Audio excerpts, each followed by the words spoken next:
তো এইটা হচ্ছে যেটা চৌরাস্তা থেকে যে রাস্তাটা মহেশতলার দিক দিয়ে যাচ্ছে। তো রাস্তার কন্ডিশন কিছুটা দেখতে পাচ্ছেন, এই দিকে প্রায় 2 কিলোমিটার আগে থেকে এইরকম।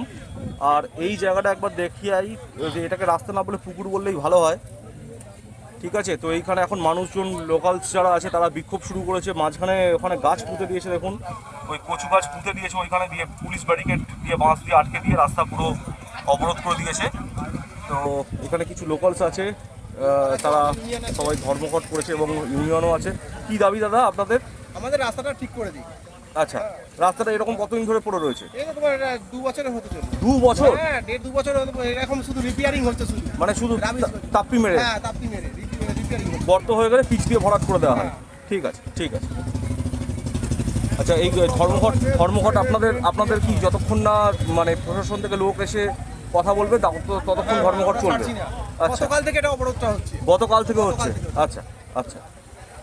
তো দেখতে পেলেন আপনারা, এই যে ধর্মঘট হচ্ছে, এই ধর্মঘট এরা গতকাল থেকে করছে।